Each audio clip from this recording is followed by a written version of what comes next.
So I want to spend a couple of minutes talking about imagery in Martin Espada's Latin Night at the Pawnshop. And this is something that you can probably use to kind of help you out with any of the analyses that you do for my class. So let's talk about some of this imagery.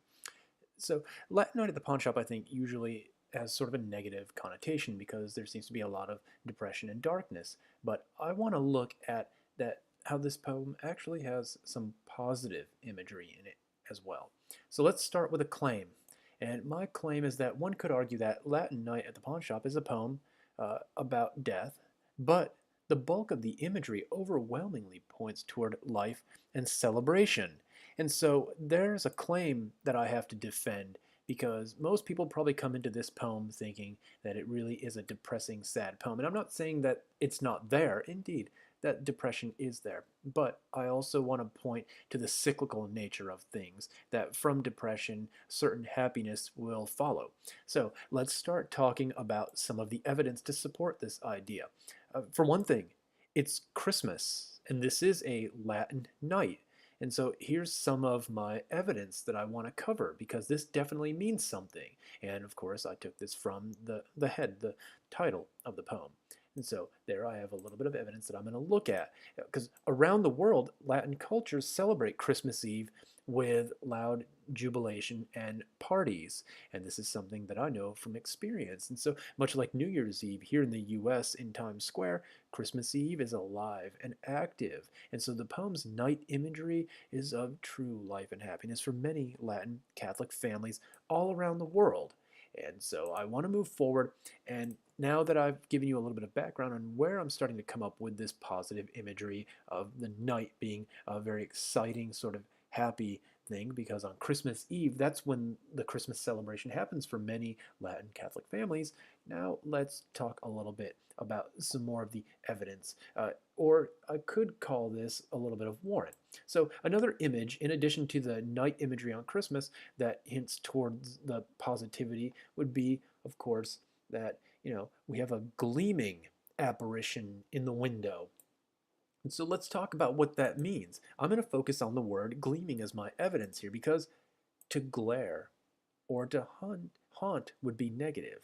And definitely, if an apparition glared at you or haunted you, it would be a very negative thing. But a gleaming image or apparition, I would say, is rather positive. I think that's a very positive word. And so there's no reason why the apparition would have to be the soul of, a dead person. Rather, I look at it as maybe the literal image of a live band's reflection standing in the window as they peer through the glass at the instruments, maybe admiring their beauty, possibly thinking about buying them for their own celebration later that Christmas night. So here's where you're starting to get some warrant, and warrant is what makes an argument very, very powerful. It's that you get to the reader thinking about your ideas. Now, at this point, I want to bring up the quiz word. The quiz word is pawn shop, and you'll need that when you take the quiz later this week. So anyway, even the glittering colors, gold and silver, are lively and celebratory. And these instruments, they're not full of negative colors like dulled, tarnished, and gray with neglect. They're not blackened by the night sky. And so I think this brings in a lot more positivity here because these instruments, they're brilliant and beautiful to look at. And so there is no doubt, really. I can't deny that, the toe tag at the end implies death. And to try and counter that would be a feat too heavy for such a short post. But I want to leave you thinking that that toe tag, that simile at the end, it's a temporary death. These instruments, they're for sale. And they will soon be purchased and brought home and bring new life and love with them as the new family starts to play them and make their own music for many years to come. So there you have it. This is how I interpret the imagery in Latin Night at the Pawn Shop. I'm sure this doesn't go along with how you interpreted the poem, but that's what makes it a fair analysis, is that it brings something new to the table. I didn't just tell you what's on the page that you could have seen, that the instruments are gold and silver. That's not analysis. I tell you that the gold and the silver means something to me. I didn't just tell you that there's a toe tag, or I'm sorry, a price tag hanging like a city morgue ticket.